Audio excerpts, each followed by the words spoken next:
대장동 개발 특혜 의혹과 관련된 내용 계속해서 짚어보겠습니다. 대장동 개발 특혜 의혹 중심에 있는 회사. 기자 출신의 김모 씨가 설립한 이 화천대유라는 자산관리 회사이죠.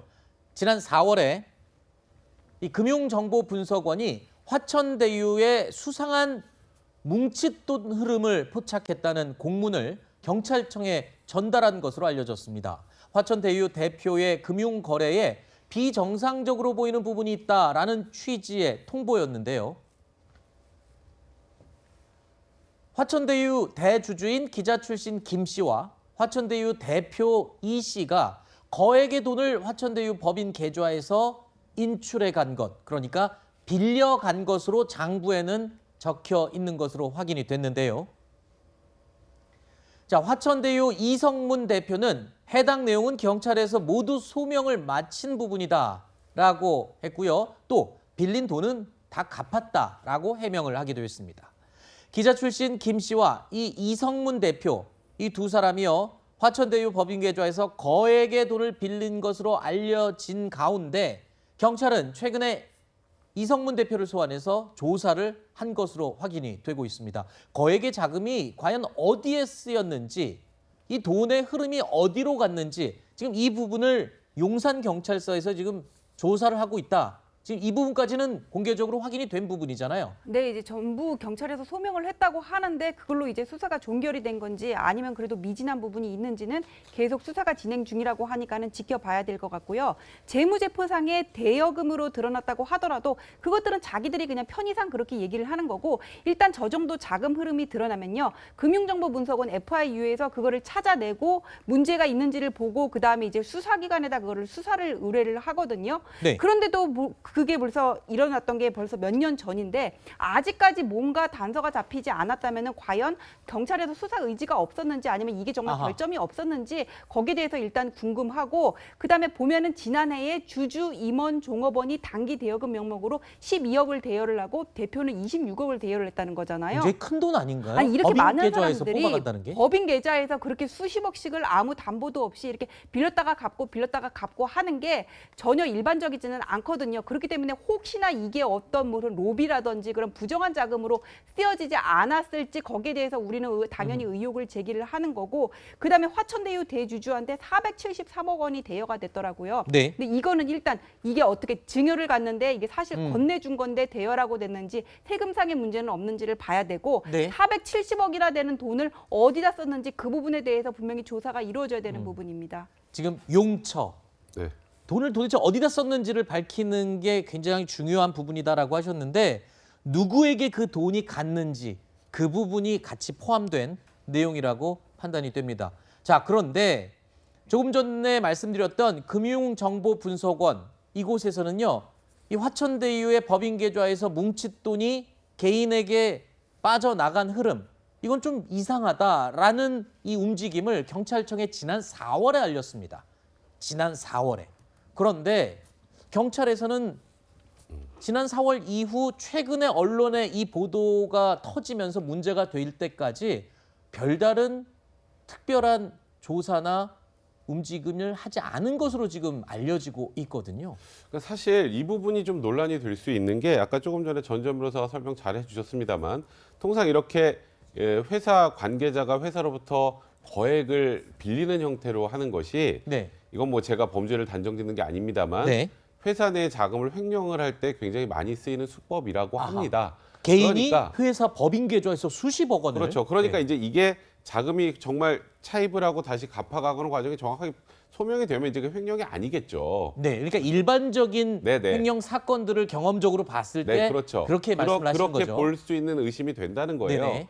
이제 그러니까 이제 금융정보분석원에서도 이게 좀 거래 내역이 좀 이상한데 해서 네. 경찰청에 알리고, 이걸 서울지방경찰청에 넘기고 이성문 대표의 주거지인 용산경찰서 넘긴 겁니다. 네. 근데 그게 지금까지 4월에서 지금 10월인데 한 5, 6개월이 지났거든요. 네. 근데 이제 대장동 이 개발 특혜 논란이 일어난 최근에서야 이제 뭐 내사 단계에서 좀 소환도 하기도 하고 경제팀에서 좀 더 큰 지능팀으로 옮기고 하고 있는데, 이게 사실 아까 말씀하셨던 것처럼 478억 원을 대여했으면 이 돈이 어디로 나갔는지만 확인하면 정확하게 알 수 있거든요. 네. 근데 그 부분을 이렇게 손을 놓고 있을 일인가? 금액이 적은 금액이 아니잖아요. 5, 6개월 동안. 그렇죠. 그렇죠. 이제 그러니까 지금 이 사안의 핵심은 결국 지금 이 외부로 차입 형태로 나갔던 금원이 네.